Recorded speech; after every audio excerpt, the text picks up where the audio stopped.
오늘 말씀 함께 나누도록 하겠습니다. 이사야서 43장. 이사야서 43장 1절에서 7절까지. 이사야서 43장. 이사야서 43장 1절에서 7절까지. 찾으셨으면 아멘. 우리 함께 1절부터 7절까지 쭉 합독하겠습니다. 시작. 야곱아, 너를 창조하신 여호와께서 지금 말씀하시느니라. 이스라엘아, 너를 지으신 이가 말씀하시느니라. 너는 두려워하지 말라. 내가 너를 구속하였고 내가 너를 지명하여 불렀나니 너는 내 것이라. 내가 물 가운데로 지날 때 내가 너와 함께 할 것이라. 강을 건널 때 물이 너를 침몰하지 못할 것이며 내가 불 가운데로 지날 때 타지도 아니할 것이요 불꽃이 너를 사르지도 못하리니 대저 나는 여호와 내 하나님이요 이스라엘의 거룩한 이요 내 구원자임이라. 내가 애굽을 너의 속량물로 구스와 스바를 너를 대신하여 주었노라. 내가 내 눈에 보배롭고 존귀하며 내가 너를 사랑하였은즉 내가 내 대신 사람들을 내어주며 백성들이 내 생명을 대신하리니 두려워하지 말라. 내가 너와 함께하여 내 자손을 동쪽에서부터 오게 하며 서쪽에서부터 너를 모을 것이며 내가 북쪽에게 이르기를 내놓으라. 남쪽에게 이르기를 가두어 두지 말라. 내 아들들을 먼 곳에서 이끌어 내 딸들을 땅끝에서 오게 하며 내 이름으로 불려지는 모든 자 곧 내가 내 영광을 위하여 창조한 자를 오게 하라. 그를 내가 지었고 그를 내가 만들었느니라. 아멘. 오늘 말씀은 너는 내 것이라. 그 찬양도 있는데요. 너는 내 것이라는 제목으로 함께 은혜를 나누겠습니다. 자, 사람들이요, 누구나 가장 좋아하고 아끼는 걸 소유하고 싶어 하죠. 그래서 어떤 값을 지불해서라도 갖고 싶어 합니다. 특별히 우리가 잘 아는 대로 세계적인 명화가 있습니다. 부르는 것이 값이죠. 그러다 보니까 언제나 그 가치가 올라가게 마련입니다. 천문학적인 돈을 지불하고 그것을 소유하려고들 합니다. 물론 나중에 시간이 지나면 지날수록 더 값이 올라가기 때문에 그 가치가 그 자체의 작품성뿐 아니라 상품성에서도 매우 높다는 것이 사실이기 때문이겠죠. 또한 우리가 아는 대로 부자들이 선호하는 이유는 거기에 세금이 붙지 않아요. 그렇기 때문에 더더욱 그것을 선호하는 것 같습니다. 물건뿐 아니라 사람도 마찬가지입니다. 소유한다는 것은 그만한 값을 지불한다는 뜻이 되기도 합니다. 그래서 사람의 능력에 따라, 사람을 택할 때도 그 능력에 따라 그 값이 달라지죠. 우리가 더 많은 연봉을 받고 싶어하고 더 많은 월급을 요구하는 이유는 뭐예요? 내 몸값을 올리기 위한 것이고 내가 그만한 능력이 있다. 나를 그 가치만큼 대우해달라는 거 아니겠습니까? 그래요. 사람마다 가치가 조금씩 차이가 있죠. 능력에 따라서. 자, 돈을 지불하는 것이 그 가치를 인정하는 것이라면 그보다 더 귀한 것, 즉 돈으로는 가치를 측정할 수 없는 것은 기꺼이 사람들은 어떻게 하죠? 생명을 걸고 값을 지불하려고 한다라는 겁니다. 사실 생명보다 더 귀한 것은 없습니다. 그런데 그 생명까지 걸 만큼 가치가 있다는 것을 의미하죠. 그만큼 귀하고 사랑하고 있다는 뜻이기도 합니다. 다른 사람을 위해 생명을 내주는 것보다 더 큰 사랑이 없다는 것이 바로 이런 이유겠죠. 자, 값이 지불되면 소유권이 이전됩니다. 이제 값을 지불한 사람에게도 소유권이 이전될 뿐 아니라 그것에 대한 책임도 함께 전가된다는 것을 우리는 알아야 됩니다. 내가 갖고 싶어서 갖기만 한다고 되는 게 아니죠. 내가 가졌으면 그것에 대한 책임도 따라온다는 것이겠죠. 즉 소유권을 갖는 순간 그것에 대한 가치를 누리는 것뿐 아니라 그것을 보존하고 유지할 의무와 책임도 함께 부여되는 것이죠. 우리가 자동차 하나를 사도 그렇죠. 차를 사고 끌고만 다닌다고 되는 게 아니죠. 그걸 유지해야죠. 비싼 자동차가 그저 비싼 것으로만 끝나는 게 아니라 그걸 유지하는 비용도 상상을 초월하기 때문에 그 책임감도 그만큼 있다는 것을 우리가 알 수 있습니다. 그래서 그것은 우리가 생각해야 되는 게 그걸 자꾸 선택으로 생각하는데 선택이 아니라 의무라는 사실이에요. 내가 뭔가를 갖고 싶다면 거기에 대한 책임도 따라오고 그건 반드시 의무예요. 값을 지불했으니까 그냥 내 마음대로 그게 아닙니다. 책임이 따라와요. 특히 생명에 대해서는 더더욱 책임이 따라와요. 그렇죠? 목숨 걸고 값을 지불한 것에 대한 책임과 의무는 절대적일 수밖에 없는 것이에요. 하나님은요, 우리에 대해 그렇게 값을 지불하셨습니다. 우리가 잘 알듯 당신의 아들을 내주면서까지 값을 지불하셨고 생명의 값을 지불하면서까지 우리를 사셨다고 성경은 말해요. 그러기에 우리에 대한 소유권은 우리의 의사와 상관없이 하나님께 있고 그분은 우리에 대해 절대적인 소유권뿐 아니라 그것만 가지고 계신 게 아니라 거기에 마땅히 책임도 함께 갖고 계시다라는 겁니다. 그 책임은 하나님께도 의무사항이에요. 하나님은 예외 그런 거 없습니다. 하나님도 하나님이 사셨다면 의무사항은 반드시 하나님이 책임져 주셔야 된다라는 겁니다. 그래서 그리스도의 사랑에서 끊을 수 없다라는 말이 그런 의미죠. 하나님이 그 핏값으로 사셨다면 그래서 그 어떤 것도 하나님의 사랑을 끊을 수 없다는 겁니다. 어떤 것도 주님의 생명보다 귀한 것이 없기 때문에 더더욱 그렇습니다. 자, 오늘 저와 여러분은 그렇게 값을 지불하고 사신 하나님의 것이다라는 거예요. 할렐루야. 하나님의 것입니다. 옆 사람에게 있어요. 당신은 하나님의 것입니다. 시작. 그거 분명히 알아야 돼요. 자꾸 그걸 놓치니까 인생이 힘들어요. 그거를 자꾸 까먹으니까 하나님이 깨닫게 하시려고 자꾸 인생의 고난도 허락하시는 겁니다. 고난을 주고 싶은 게 아니라 고난이 와야 내가 누구 것인지 깨달아지기 때문에 그렇죠. 매를 들어서 매일 자식을 패고 싶은 부모가 어디 있겠어요. 그렇죠? 그죠? 왜 패요? 정신 차리라고. 정신 차리라고. 다시 말하면 너는 내 거야. 할렐루야. 그래서 내가 책임질 거야. 네 마음대로 사는 게 아니야. 네 멋대로 살 수가 없어. 나는 너에 대한 책임이 있어. 그렇다고 부모가 자식을 내 마음대로 해도 된다 그 말은 아니고요. 책임이 있다는 거예요. 책임. 그래서 네가 잘못되는 걸 내가 결코 간과해서는 안 돼. 내가 그걸 쳐다보고 있다면 내가 네 부모가 아니야. 나는 너의 부모야. 그렇기 때문에 나는 내 목숨이 아깝지 않아. 목숨 걸고라도 지킬 건데 나는 네가 잘 되길 바래. 그래서 어떻게 한다고요? 말을 안 하세요. 때려야죠. 할렐루야. 때려야 되는 거예요. 왜? 잘못했으니까. 잘못된 길을 가는 걸 아는데 어떻게 안 때립니까? 맞을 짓을 했으니까 때리는 거죠. 미워서 때리지 않아요, 여러분. 절대로. 그런 부모님이 있으면 여러분 고민하셔야 돼요. 할렐루야. 그런 부모님은 없어요. 자, 그렇다면 날 낳아주신 부모님이 그런데 그 정도인데 하나님은 오죽하시겠냐? 하나님은 나에 대해서 절대적인 책임감을 갖고 계시다. 오늘 저와 여러분을 그렇게 값을 지불하신 분이 하나님이세요. 그러므로 하나님 우리에게 모든 것에 대해 책임져 주겠다고 약속하셨습니다. 우리가 요구할 때만 그런데 그게 가능한 거예요. 중요한 건 하나님은 인격체예요. 책임감은 갖고 계신데 도와주지 못할 때가 있어요. 그 이유는 우리가 하나님께 구하지 않아서 그래요. 구하지 않아서. 여러분 부모가 자식의 의사와 상관없이 막무가내로 해버리면 그건 독재죠. 그럼 자식이 인격적 대우를 못 받는 거잖아요. 개, 돼지도 그렇게는 안 해요. 그런데 사람한테 그러면 되겠습니까? 그 인격체가 동의를 구할 때, 도움을 요청할 때 기꺼이 도와주겠다는 거지 그냥 매사에 내가 간섭해서 매사에 내가 시키는 대로 모든 걸 내 마음대로 하겠다. 그건 아니죠. 그건 인격적으로 다루는 게 아니죠. 인권을 무시하는 거죠. 하나님도 우리에게서 책임감은 갖고 계세요. 책임질 능력도 있으세요. 그러나 우리가 뭐 할 때? 요구할 때, 구할 때만 응답하신다는 거예요. 우리의 어떤 선택도 하나님은 존중하시기 때문에 그렇습니다. 비록 그것이 잘못된 선택일지라도 하나님은 존중하신다는 거예요. 그러나 우리가 하나님께 책임을 전가하기 위해서는 우리가 그분의 소유임을 인식하고 그분에게 날마다 도움을 요청해야 된다는 겁니다.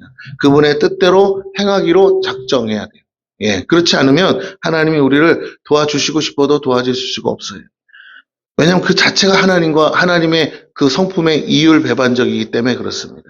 자, 그럴 때 하나님은요, 우리가 도움을 요청할 때 하나님은 사실 우리의 모든 것을 책임져 주십니다. 이 사실을 깨달으면 우리는 결코 흔들리지 않아요.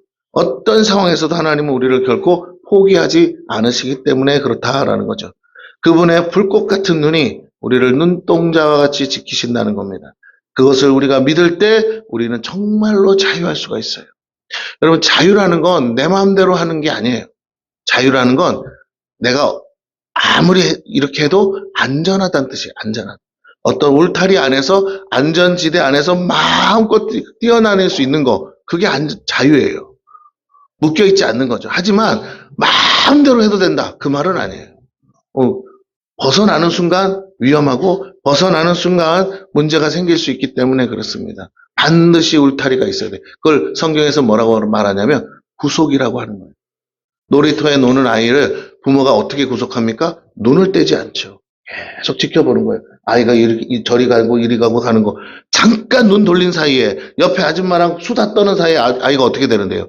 신장로로 나가고 위에서 떨어지고 그러는 거예요. 절대 부모는 아이에게서 눈을 떼서는 안 돼요. 그 직무유기예요. 왜냐하면 아이가 통제 불능이기 때문에. 아이는 몰라요, 위험이 뭔지를. 그래서 마구 올라가서 뛰어내리기도 하고 마구 가버리는 거예요. 사방을 살피지도 않습니다. 아이가 원하는 건 딱 하나예요. 부모가 나를 뭐 해주기를, 지켜봐 주기를. 부모가 끝까지 나를 지켜봐서 어떠한 위험에서 결정적일 때마다 잡아오죠. 물론 아이는 그걸 원하지 않겠지만 잡아와야죠. 그래서 여기서 놀아라, 요 앞에서 놀아라 라는 거죠. 하나님도 마찬가지입니다. 근데 우리가 자꾸만 선을 넘으려고 해요.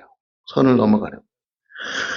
위험한 줄 몰라서 그런 줄 압니다. 하나님도. 용서하셔요. 하지만 선을 넘으면 사고가 나게 돼 있죠. 그렇습니다. 하나님은 우리가 하나님의 울타리 안에서 자유하기를 원하신다라는 겁니다. 그렇지 않으면 자꾸 죄를 짓게 되고, 죄를 지으면 그 죄의 결과가 우리에게 치명적으로 따라오기 때문에 그렇다는 것이겠죠. 자, 그러나 반대로 사단은 어떻게 합니까? 끊임없이 그것을 우리에게 속입니다. 하나님에 대해 불신하게 만들어요. 놀이터에 노는 아이가 저기서 놀고 싶은데 부모가 자꾸 잡으면 우리 엄마 아버지는 개몽가 개분가, 왜 나를 내 마음대로 못하게 하는가. 우리 다 아는 얘기지만 그건 아닌 거 아시잖아요. 그러나 진짜 부모는 절대로 아이를 놔주지 않아요. 남의 자식일 때는 가든지 말든지 그냥 어머 쟤 어떻게 하냐, 왜 저러냐, 이렇게 지금 그냥 보고만 있지 어떻게 합니까? 물론 뛰어가는 분도 있겠지만 그러나 대부분 그렇지 않죠. 보고만 있죠. 쟤는 부모 어디 있는 거야? 왜 쟤를 저렇게 방치하는 거야? 그러나 내 새끼가 뛰어가면요, 이유 불문이죠. 달려가는 거예요. 막 소리를 지르면서 막 잡아오지요. 여러분, 그게 안 해본 사람은 이상한 분이에요. 옆에 사람이 계세요. 이상하십니까? 시작. 물어봐요. 그 무슨 말이에요? 당신은 그런 적 없어? 없으면 이상한 거예요. 자식이 신장로로 막 나가는데도 차도, 우리 새끼 대단해. 저기서 막 뛰어놀 수 있고 차도 잘 피해. 뭔 말이에요? 이건, 그죠? 에? 요즘 세상 말로 뭐예요, 그게? 응? 개소리잖아요. 왜 그런 소리를 하냐고. 그러면 안 돼요. 다시 한번 부탁드립니다. 이상한 사람 되지 마세요. 정상적인 사람 되시기를 축원합니다. 마땅히 해야 될 일이에요. 그 아이들이 그렇게 위험하게 노는 걸 쳐다보고 있는 사람들은 남이에요. 진짜 가서 뭐라고 해야 되고, 정말, 남이라도 가서 뭐라고 한다는 건요, 그래도 애정 있고 사랑 있는 거예요. 그렇죠? 근데 요즘은 남이 그러면 어떻게 돼요? 해코지를 당하니까 안 하는 것 뿐이에요. 그렇습니다. 오늘 우리 사회가 많이 망가지고 무너졌기 때문에 이제 지나가면서 애들이 담배 펴도 뭐라고 못하죠. 그런 사회가 됐어요. 참 안타깝긴 해요. 하지만 우리가 적어도 내 자녀에 대해서만큼은 그럴 수 없잖아요. 어떻게 그럴 수 있습니까? 그러므로 우리가 다시 한번 생각해 봐야 돼요. 하나님이 정말 나를 사랑하신다면 하나님 나를 어떻게 하실까? 지금 내가 가는 길이 정말 위험한 길이라면 막 보고 계셔야 될까? 막으셔야 될까? 내가 정말 하는 일이 위험한 일이라면 하나님이 보고만 계실까? 어떻게든 막으려고 애쓰실까? 우리가 한번 생각해 보시기를 바랍니다. 그렇습니다. 그러면 불평불만할 필요 없어요. 하나님을 믿을 수밖에 없는 거예요. 하나님이 가장 안전한 분임을 깨닫게 됩니다. 자신이 하나님의 것이 아니라고 말하고 스스로 책임지라고 사단은 우리를 자꾸만 속여서 결국 불순종하게 하고 하나님과의 관계를 끊습니다. 집 나가는 자식이 다 똑같아요. 이유는 하나예요. 부모 품에서 부모 뜻대로 살지 않고 자기 멋대로 살고 싶다는 이유 하나밖에 없습니다. 어려서부터 누군가의 도움이 아니면 살 수 없는 게 우리 인생이지요. 그 절대적인 은혜와 갚을 수 없는 사랑을 받았음에도 그렇게 자라온 사람들이 이제 인생은 자기 것이고 자기 스스로 책임져야 한다고 말하는 건요, 얼핏 들으면 맞는 것 같아도 결코 옳은 대답이 될 수 없어요. 여러분, 우리는 사회인이에요. 우리는 서로에게 다 책임이 있는 거예요. 할렐루야. 예, 그래서 공공의 질서가 있는 거고 법이 있는 거예요. 서로에게 책임지라는 거예요. 서로의 안녕을 깨뜨리고 서로에게 위협을 주고 공공의 질서를 깨면서까지 사회를 문란하게 해서 사회 자체를 공포로 만들어서는 안 돼요. 행복한 세상을 만들기 위해서는 스스로가 절제하고 자제하고 스스로 통제해야 돼요. 가고 싶다고 다 가는 것이 아니고 하고 싶다고 다 해서 되는 것이 아니라는 거예요. 그것은 성숙한 시민이 될 수 없어요. 성숙한 사회인이 아닙니다. 부어라 마셔라 내 멋대로 한다 해서 정신을 잃고 길바닥에 들어눕고 막 차가 오는데도 뛰어드는 거, 그거는 정상인이 아니에요. 네. 세상이 망가지면 지 멋대로 가는 거예요. 안 돼요. 그렇게 해서는 안 됩니다. 네. 뭐 술을 권장하진 않지만 제가 예전에 저 어렸을 때는 많은 어른들이 그랬어요. 술은 어른 앞에서 배워야 된다. 왜? 통제가 가능해지니까. 근데 버릇없이 친구들끼리 배우면요, 인생 망치고 몸 망치고 어떻게 될지 모르는 상황 가운데까지 자기를 그냥 무방비로 내놓는 거예요. 근데 요즘은 여자애들이 그래요. 막 가보면 밤늦게 막 오바이트 하면서 길바닥에 들어 누워 있어요. 세상이 무서운데 어떻게 그래요?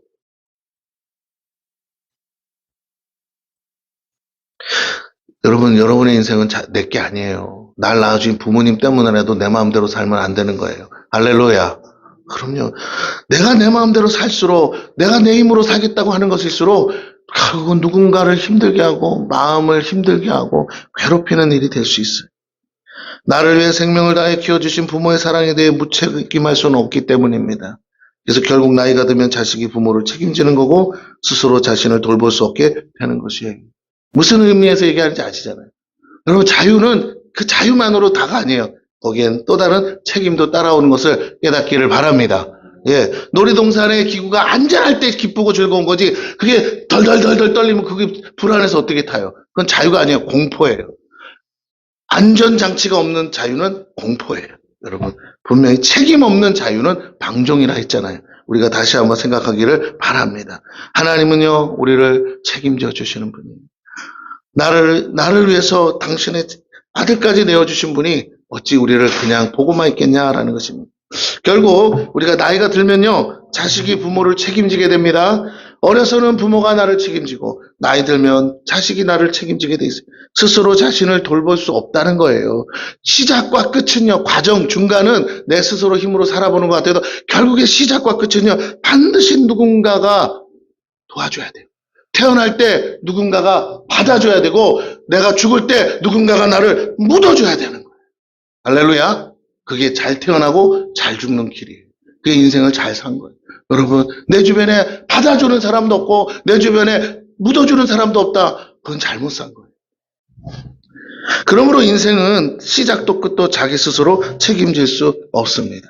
누군가의 도움이 없이는 살 수 없기 때문에 결혼하면 서로의 소유권은 상대방에게 이전됩니다. 서로가 서로에 대해 책임이 있다는 뜻이에요.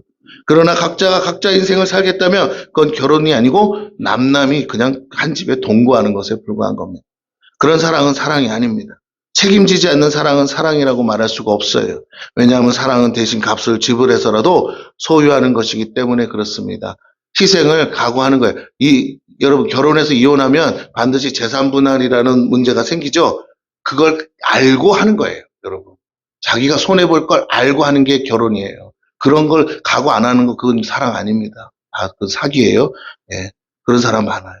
요즘은 아예 그걸 해주기 싫으니까 어떡합니까? 결혼 안 하고 동거만 하려고 하잖아요. 젊은 사람들이 얼마나 그렇게 이기적인지 몰라요. 예. 그 상대방의 가족들에 대한 책임감도 안 갖고 자기의 재산에 대해서도 나누기 싫고 그냥 서로 엔조이만을 하겠다는 거죠. 여러분, 그건 사랑 아닙니다. 상대방을 행복하게 그리고 기쁘게 하게 자기 자신을 포기하고 희생하는 것이 사랑이에요. 그렇게 배워서가 아니고 그게 사랑이에요. 자기에 대해 권리를 포기하는 것이 사랑입니다. 진짜 사랑하게 되면 포기하라서 포기하는 게 아니라 포기가 돼요. 진짜 사랑하라면 희생하라 해서 희생이 아니고 희생이 돼요. 헌신이 됩니다. 할렐루야. 그게 기쁘기 때문이에요. 누군가를 위해서 나를 주고, 누군가를 위해서 내가 값을 지불해주고, 누군가의 행복을 위해서 내가 존재의 의미를 찾는 거예요. 누군가를 행복하게 해줄 수 있다는 것으로 나의 삶의 가치가 있다는 것을 그제서 깨닫는 거예요. 그래서 나의 반쪽을 찾았다고 말하는 것입니다. 내가 누군가를 위해서 안 먹고 안 쓰고 희생하고 헌신하는 것이 행복하지 않다면 그건 사랑이 아니에요. 그 사람은 사랑이 식었든지 사랑이 없는 거예요. 사랑하지 않는 거예요. 내가 자녀를 위해서도, 내 부모를 위해서도, 내 배우자를 위해서도 희생하고 헌신하고 하는 것이 마땅할 뿐만 아니라 오히려 그렇게 하고 싶고, 그렇게 해서 기쁘고, 그렇게 해서 다른 내 상대방이, 내가 사랑하는 대상들이 잘 되는 것을 볼 때 기쁜 거예요. 그 기쁨을 누리려고 내가 값을 지불하고 있는 거예요. 내 시간과 물질과 내 모든 노력을 드리는 것입니다. 할렐루야. 네. 내가 나를 사랑한다면 나한테 시간을 쓰고 나한테 물질을 쓰고 나한테 모든 것을 드리는 거예요. 동시에 내가 누군가를 사랑한다면 그 누군가한테 시간을 쓰고 투자하고 그걸 희생하고 값을 지불하는 거예요. 사랑은 공짜가 없어요. 이 세상에 사랑이 공짜가면 사랑이 아니죠. 그래서 중요합니다. 그 공짜인 사랑이 무슨 가치가 있겠어요. 줘도 그만 안 줘도 그만이죠. 여러분, 아무에게도 주지 않는 마음을 주고, 아무에게도 주지 않는 육체를 주고, 아무에게도 허락하지 않은 것을 허락할 때 그것이 사랑인 줄로 믿습니다. 돌이킬 수 없는 거잖아요. 그래서 가장 가치 있는 거예요. 그것을 어떻게 한다고요? 자원해서 하는 것이. 그것이 사랑입니다. 이미 값이 지불되었기에 어떤 대가도 바라지 않습니다. 우린 그렇게 주님으로 인해 하나님의 것으로 값이 지불되었어요. 신앙생활하면서요, 이거 하나만 제대로 깨닫으면 다 끝나는 거예요, 사실은. 예수님의 사랑이 얼마나 큰 것인지, 하나님의 사랑이 얼마나 절대적이고 무한한 가치가 있는 것인지, 부모가 자기 자식의 친구를 위해서 내 자식을 내줘봐야 돼. 그러면 뭐요? 하나님이 나를 위해서 주님을 내준 게 어떤 가치가 있는지 아는 거예요. 우리가 손양원 목사님을 왜 존경합니까? 자기 자식이 친구의 손에 죽었음에도 그 친구들을 입양했잖아요. 할렐루야. 네. 사람이 할 수 있는 일은 아니죠. 주님의 마음이니까 한 거겠죠. 그렇습니다. 하나님의 사랑을 깨달으면요, 그럴 수 있어요. 원수인데 원수까지도 사랑하게 된다는 것이죠. 이제 남은 건 우리가 누구의 것인지를 분명히 하고 누구를 위해 살아야 하는지를 결정하는 일이에요. 내가 누구의 소유고 누가 나를 생명값으로 사셨는지 깨닫는 것이 신앙입니다. 모든 건요, 여기서부터 출발한다는 거예요. 자기 권리를 주장하는 순간 관계는 깨어집니다. 하나님이 우리를 위해 지불하신 생명값을 받고도 더 이상 아무것도 간섭하지 말라는 건 그 가치를 모르는 것이고 동시에 책임지려고도 하지 말라는 거죠. 그러나 대부분의 인생들이 이기적인 이유는 자신에게 불리할 때 책임져 달라고 달려오기 때문이라는 겁니다. 자녀들도요, 자기 멋대로 살다가 어려울 땐 부모에게 달려와서 내가 당신 자녀라면 책임져 달라는 식으로 온다는 것이죠. 만약 자녀의 문제를 부모가 자신의 것으로 알고 책임졌다면 그 자녀도 이제 부모의 문제를 책임지는 것이 마땅하지 않겠습니까? 그런데 많은 부모들이 자신들에게 짐이라고 여기는 것이 문제예요.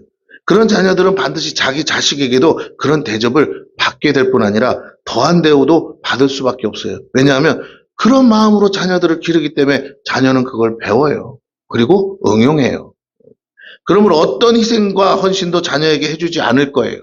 그렇게 절대적인 사랑을 받지 못하고 자란 자녀들이 결코 진정한 사랑을 하고 행복한 가정을 이룰 거라고 생각하는 건 오산입니다. 자녀들은 계산하기만 할 거예요. 우리 엄마가 해준 만큼 나도 해줄까? 그러면서. 우리가 신앙 안에 있어야 하는 이유는 하나님의 절대적인 사랑 안에 있기 때문이고 그 사랑이 우리를 살게 했기 때문이에요. 그 사랑 때문에 우리는 이제 하나님의 것이 되었고 하나님이 책임져 주시는 가장 최고의 인생이 되었습니다. 누가 뭐라고 해도 저와 여러분은 주님이 생명 바쳐 살리신 영혼들임을 잊지 마시기 바랍니다. 결코 무가치한 존재가 아니라는 거예요. 옆 사람에게 있어요. 당신은 비싸요. 시작. 비싸다니까요. 생명값을 줬다니까요. 오늘 그렇게 생명 바쳐 사랑하신 인생들에게 보내시는 하나님의 러브레터가 어떤 내용인지 잠깐 보겠습니다. 1절을 봅니다. 야곱아 너를 창조하신 여호와께서 지금 말씀하시느니라. 이스라엘아 너를 지으신 이가 말씀하시느니라. 너는 두려워하지 말라. 내가 너를 구속하였고 내가 너를 지명하여 불렀나니 너는 내 것이라. 여기서 야곱은 이스라엘을 말하지만 영적으로는 저와 여러분을 말하겠죠. 즉 나에게 보내시는 하나님의 사랑의 편지라고 읽으면 됩니다. 하나님은 우리를 창조하시고 지으셨습니다. 즉 나는 내 것이 아니라 하나님의 것임을 분명히 성경은 선포하고 있습니다. 그 말은 나를 책임지실 분은 내가 아니라 하나님이라는 거예요. 하나님이란 사실입니다. 그 하나님은 우리를 지명하여 불렀습니다. 즉 나를 지명하실 만큼 나를 잘 아신다는 것이고 분명히 아세요. 하나님과 우리의 관계는 군중 속에서 아는 것이 아니라 1대1로 알고 있는 것입니다. 우리를 무리 가운데서 한꺼번에 구원하신 것이 아니라 한 사람 한 사람 개별적으로 부르시고 구원하셨다는 거예요. 그분이 우리를 바로 구속하신 우리의 아버지라는 것입니다. 2절을 보겠습니다. 내가 물 가운데로 지날 때 내가 너와 함께 할 것이라. 강을 건널 때 물이 너를 침몰하지 못할 것이며 내가 불 가운데로 지날 때 타지도 아니할 것이요 불꽃이 너를 사르지도 못하리니. 사실 우리 인생의 문제는요. 가지 말아야 될 때를 자꾸 간다는 거죠. 오늘 성경에 보니까 물 가운데로 지날 때 지켜주시고 불 가운데로 지날 때 지켜주신대요.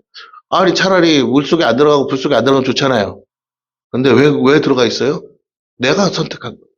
내가 쉽게 말하면 물불을 가리지 못해서 그냥 첨벙첨벙 어디든지 뛰어들었다는 거예요. 근데 다행히도 하나님이 내가 그렇게 철없는 아이처럼 뛰어다녀도 여전히 그 속에서 함께하고 있는 줄로 믿습니다. 여러분 집에 불이 타서 아이가 그 속에 있어요. 유일하게 뛰어드는 사람은요. 소방대원 아니면 누구예요? 부모예요. 맞습니까? 부모는 아무런 장비도 없어요. 그래도 마음은 뭐예요? 이미 저 불 속에 있어요. 아이를 건져 와야 되는 거예요. 내가 타 죽는 한이 있더라도. 그런 마음이 없다고요? 여러분 한번 가만히 생각, 우리 자식이 불 속에 있으면 나는 어떻게 할까? 그런 상황이 오기를 바라진 않지만 그러면 어떻게 해요? 뛰어들어야죠. 이유 불문이에요. 생각한다는 것 자체가 문제가 심각한 사람이에요. 이유 불문이에요. 옆에서 말리지 않는다면 어떡한다고요? 네? 뛰어드는 거예요. 뛰어들어야 되는 거예요. 뛰어들어서 나를 위해서 부모님이 얼굴이 타고 살이 타서 그렇게 해서 만신창이가 돼서 나오더라도 그 자식이 그 부모를 보고 평생 그 부모랑 살아. 사람들이 다 손가락질하고 조롱할지라도 나를 위해서 그렇게 희생하신 부모님을 볼 때 그 자식은요 평생의 그 은혜를 잊을 수 없는 줄로 믿습니다. 네. 그 사랑을 받았다는 것만으로도 목숨 건 사랑을 우리 부모님이 나한테 해줬다는 것을 그 외모로 확인하는 것만으로도 뭐라고요? 그 자녀는 행복해요. 부모가 나한테 아무것도 안 해줘도. 근데 꼭 불 속에서 건져야만 그런 게 아니라 대부분의 부모는 다 그렇게 사랑하고 있는 줄로 믿습니다. 아닌 분도 있지만 예외는 예외고 대부분은 다 그렇게 사랑하고 있어요. 굳이 불 속에 안 들어갔을 뿐, 불타는 일이 없었을 뿐이에요. 여러분 다 한 번씩은 아이 기르다가 정말 기가 막히게 진짜 사람 목숨 한번 왔다 갔다 하는 일들 다 겪어요. 그죠? 그 속에서도 다 내 생명보다 뭐가 귀해요? 아이의 생명은. 그거 다 한 번씩은 경험해 봤을 거예요. 네. 그럼요. 자식 어디 가서 놀다가 한 번씩 잊어버려 봐야 자식이 어떻다고요? 귀한 줄 알아요. 나도 우리 엄마가 내가 몇 번 하도 설쳐가지고 잊어버려서 우리 엄마가 나 때문에 고생 많이 하셨는데 내가 막 빨빨 걸어 돌아다니니까 저 찾느라고 동네를 다 뒤졌다 그러더라고요. 근데 알고 봤더니 하도 이쁘게 생겨가지고 옆집 아줌마가 훔쳐갔대요. 자기 딸이랑 놀으라고. 그래서 밤새 밤늦게 와서 보니까 옆집 아줌마랑 애랑 뭐라고요? 여자애랑 그렇게 재밌게 놀고 있더래요. 아니, 진짜로 우리 어머니가 그랬어요. 내가 그때 얼마나 이뻤는지는 잘 모르겠어요. 할렐루야. 네, 그러나 그렇게 얘기하시더라고요. 하루 종일 찾았대. 하루 종일 동네를 뒤져. 막 먹장이 무너지고 어떻게 할 줄을 모르겠더래요. 근데 보니까 옆집에서 놀고 있더래요. 그 아줌마가 이제 데리러 온 거죠. 밤 늦었으니까. 얘 데리고 가라고. 근데 보니까 하루 종일 그러고 자기 딸내미랑 놀리려고 동네 이렇게 밖에 나온 애를 데리고 갔다는 거죠. 먼저 얘기를 해주든가, 그쵸? 아유, 참. 그래요. 한 번은 차에서 내리다가, 우리 어머니가 나를 먼저 내렸어. 근데 보니까 정거장이 아닌데, 버스, 문이 닫히잖아요. 다쳐가지고 우리 어머니는 버스 안에 있고 나는 버스 밖에 있고 그래서 한정거장 멀리 저까지 가서 난리가 나서 애 잃어버린다고 그래가지고 중간에 버스가 서서 내려서 찾으러 오셨대요. 예, 그런 일도 있고. 예, 여러분도 애 잊어버린 적 있으시죠? 예, 뭐 크든 작든 있으리라고 생각합니다. 놀이동산 가면 항상 들려오는 소식이 뭐예요? 아무개 어머니 정문 앞에 있습니다. 항상 들려오잖아요. 예, 그래요. 그 안무개가 저일 수도 있고 여러분일 수도 있고 그런데 어쨌든 하나님도 그렇게 잃어버린 자녀들에 대한 간절한 마음 찾으시는 하나님의 음성이 들리는 줄로 믿습니다. 그 하나님의 음성이 오늘 나에게 들렸고 그래서 나를 찾으셨고 내가 오늘 하나님 앞에 있다라는 것이죠. 자, 그래서 그 하나님 우리를 창조하고 지으셨어요. 그래서 우리는 하나님의 것입니다. 하나님 우리를 지명하여 불렀습니다. 우리는 한 사람 한 사람이 그렇게 부름받은 사람이에요. 그런데 물 가운데 불 가운데로 갈 때 우리가 철없이 그렇게 뛰어드는 그곳에도 그냥 보고만 있지 않으시고 거기서 함께 하신다는 거죠. 그 속에서 함께 그 상황 속을 건너갈 수 있도록 돕고 계시다는 거예요. 내가 어디로 가든지 함께 하시겠다는 뜻입니다. 그리고 그 모든 어려움들이 우리를 침몰하지 못하고 해하지 못하는 이유는 하나님이 우리를 지키고 보호하세요. 여러분 야곱이 잘못한 것은 야곱의 그 잔머리잖아요. 그렇죠? 형을 속여서 에서를 속여서 장자권을 뺏고 또 에서를 속여서 축복을 받고 그래서 형이 막 죽인다고 그러니까 엄마가 그 형의 성질을 아니까 야 너는 삼촌네 집으로 도망가라 해서 보내는 거죠. 근데 그 가다가 베델에서 하나님 만났을 때 하나님 뭐라고 그러세요? 야 이 새끼야 너는 맞아도 싸 이 새끼야 이렇게 안 했어요. 어떻게? 네가 어디로 가든지 내가 너와 함께하리라. 할렐루야. 야곱이 하나님을 잘한 건 하나밖에 없어요. 야곱이 잘한 게 없어요. 야곱이 잘한 건 그런 중에도 하나님을 뭐 했더라? 믿었더라. 왜 장자권을 뺏었습니까? 하나님의 약속 때문에. 왜 축복권을 뺏었어요? 하나님이 축복이 있다는 걸 알았기에. 그래서 그것 때문에 그 믿음이 좀 과해서 그랬을 뿐이지 하나님을 믿었어요. 그런데 오히려 반대로 에서는요. 장자권 그까짓 거 그냥 난 어차피 태어나기를 맏아들인데 이렇게 생각했겠죠. 그 축복권 우리 아버지가 뭐 그렇게 하면 나한테 해줄 축복 없을까봐 이렇게 우습게 생각한 거죠. 하나님을 우습게 생각한 거예요. 그랬더니 하나님이 그를 책임지지 못해요. 그러나 야곱은 비록 실수가 많고 허물이 많아도 하나님은 그를 버리지 않으시고 끝까지 내가 어디로 가든지 내가 너와 함께하리라 하고 약속하십니다. 오늘 저와 여러분이 다 야곱 같은 인생이에요. 그런데도 하나님은요, 우리가 그나마 신락같이 믿는 그 믿음 하나 때문에 내가 그래도 네 아버지인 걸 믿냐? 내가 너의 하나님인 걸 믿냐? 아멘. 그러면 그 순간 하나님은 네가 어디로 가든지 내가 도와주고 내가 너를 붙들리라고 약속하고 계신 줄 믿습니다.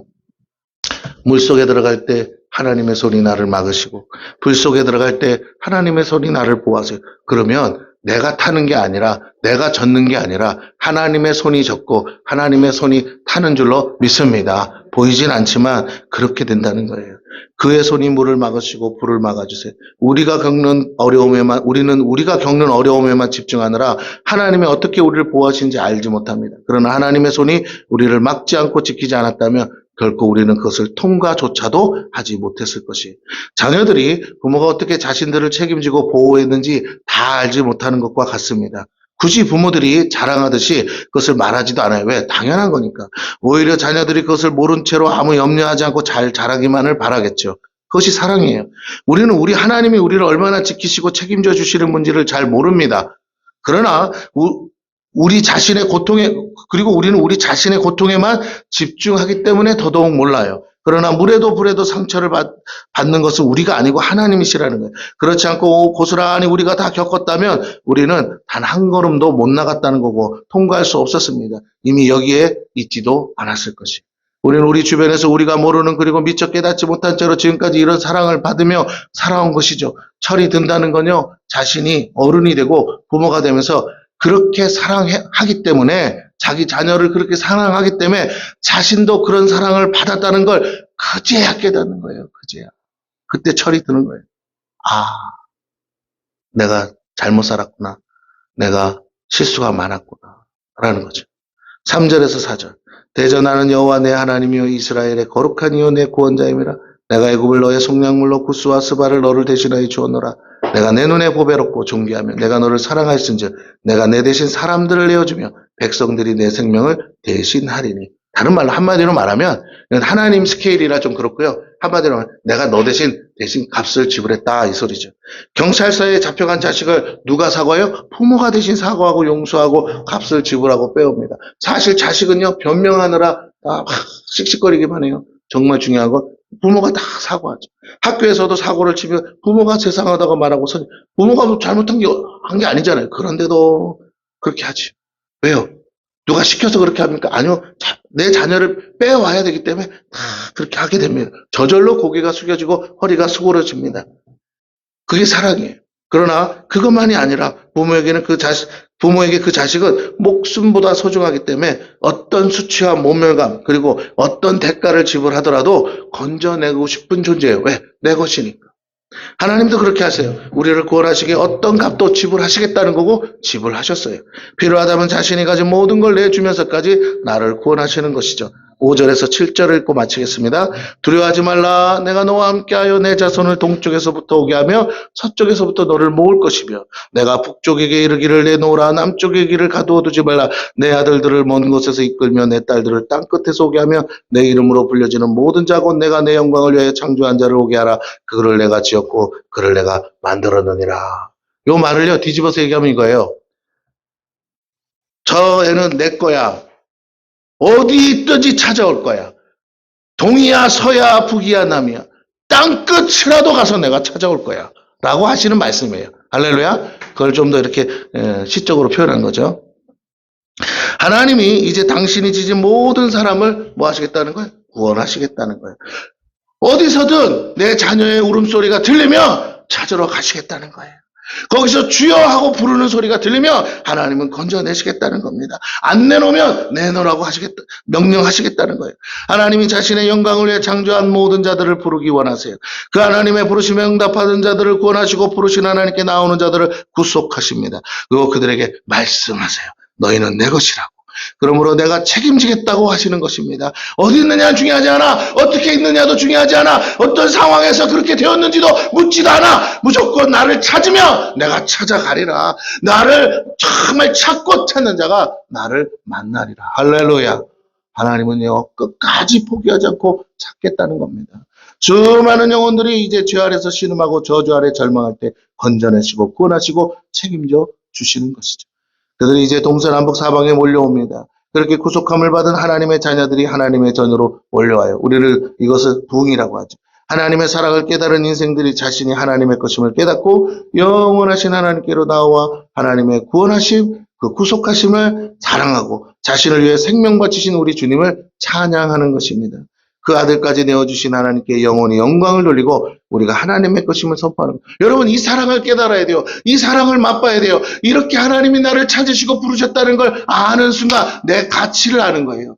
아 나는 세상이 말하는 그 가치가 내 가치가 아니고 하나님이 나를 보시는 그 가치가 나의 가치구나. 할렐루야.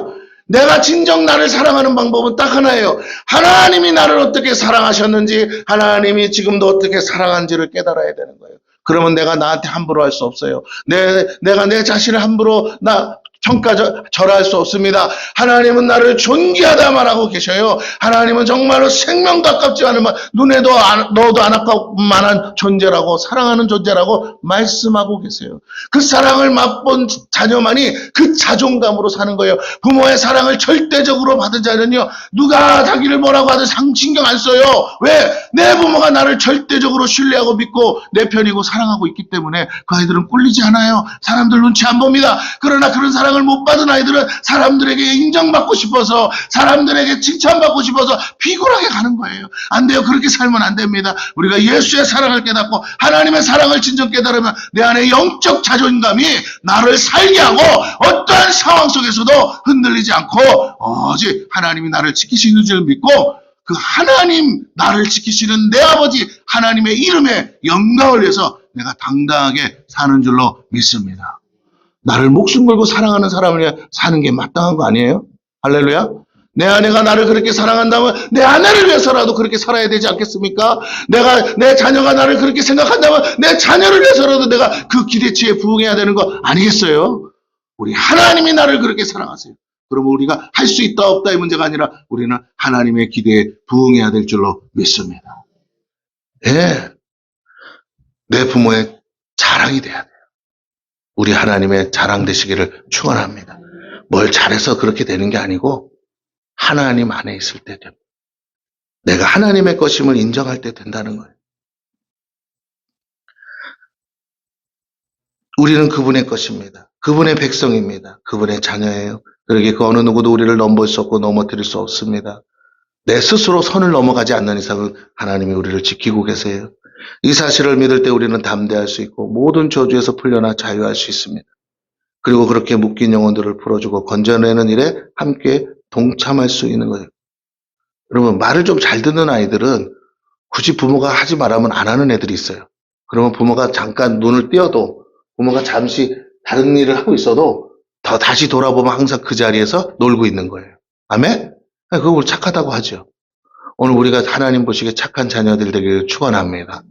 호시 하지 말라는 거 하고 호시 안 된다는 거 해서 위험한 데로 가지 마시고 설령 하나님이 그럴 일은 없지만 하나님이 잠시 딴 데 보다가 딴 사람 쳐다보다가 우리를 보셔도 우리가 하나님이 정해놓은 안전한 곳에 여전히 있는 하나님이 믿을 만한 하나님이 기뻐하실 만한 그런 자녀들 되기를 축원합니다. 할렐루야. 예. 그럼 옆 사람에게 한마디 하고 끝나겠습니다. 어디 가지 마세요. 시작. 유럽 가셔야 되는데 그거 가지 말라는 건 아니고 부모가 가지 말라는 데 가지 말라고. 예. 그래서 자 그래야만 이 사실을 믿을 때 우리는 담대할 수 있고 모든 저주에서 풀려나 자유할 수 있고 그리고 그렇게 묶인 영혼들을 풀어주고 건져내는 일에 우리가 함께 동참할 수 있고 우리만 자유한 자가 되는 것이 아니라 우리와 같이 묶였던 영혼들도 자유케 되는 이 진리를 전할 때 자유케 되는 역사가 일어날 줄로 믿습니다. 우리가 그 주인공이요 우리가 바로 주님의 것입니다. 기도하겠습니다.